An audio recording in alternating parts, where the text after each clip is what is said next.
Well, Malachi, good point away from home, and what an impact your half-time substitution made. Yeah, I mean, that's kind of been my role recently, coming off the bench and trying to impact in the game. But just trying to be a good teammate and coming on and influence the game anywhere I can. And it was some finish as well for your goal, and you had a couple of other chances as well. Yeah, some other chances. I try to shift the ball either side, hit it on target, do what I can, force a few corners. But yeah, I think we should have come away with 3 points today. Yeah, that was going to be my next question. There were plenty of chances. You pretty much controlled that second half, didn't you? Yeah, I mean, the way we set out during the training week was how we performed in the second half.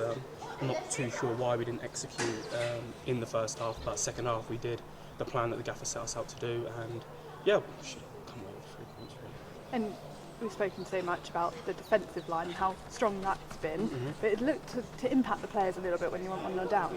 Yeah, I mean, we're not down there, but we'd want to be in a better position, and we defend as a team, we score as a team, things like that. So I think we could have possibly lost it in the first half, how we were going, but I think we came back well as a team and we rescued a point. Yeah, and of course getting that goal as well, because it's been so difficult, hasn't it, to be getting those goals, lowest scores in the league, and it must play on your mind. I mean, definitely as a forward, I have a lot of pride, and that's not something I want to see. It's disappointing really, but when I get a chance, I try and do my best, do the right things, and today it paid off. And you look to be playing with a lot of confidence. I guess getting that goal just really impacts you.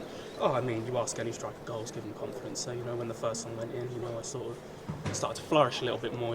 Take on a few more risks and get my shots away. I think you enjoyed it. You went straight over to the 400 travelling supporters. That must have been a nice moment for you. It's always a nice moment. They've come here on their Boxing Day to watch us perform, and the first half wasn't good enough, but gave them something to cheer about around Christmas. And how difficult has it been being that impact substitution? I imagine you always want to start, but the manager did say that you've got such a good attitude and you took your chance when it came. I mean, that's all I can do, and if that's the position I'm in, that's the position I'm in, and I'll always work hard and do what I can and keep improving every day, and if that's the role that I take on right now, that's the role I take on right now. Control what I can control. I imagine you're giving him something to think about ahead of the game back at Hewish Park. I mean, that's the plan. Yeah, but whatever he lays out, and you have to trust the leader of the ship and do what he asks. And how's it been working under Mark Keith? The results have been so much better. Obviously, just one defeat since he's come in. It seems like a really good vibe around the camp. Yeah, I mean, I guess he must have done his research. He's come in, he's reinforced the team, and yeah, he's helped out the players. You can see our defensive structure's always been solid, but now we're starting to build more forward. I think a couple of games ago we scored 3 against Gateshead. That's the first time, and he sets us up very well. He's a very detailed manager, and he's a man motivator as well. I'm sure. Well, he was, vocal at half time and got the boys going. And just lastly, how much better will this point be if you can get the result on New Year's Day? I think this is only a good point if we get a result on New Year's Day. Simple as that. Fans will be happy to hear that. Well done, Malachi.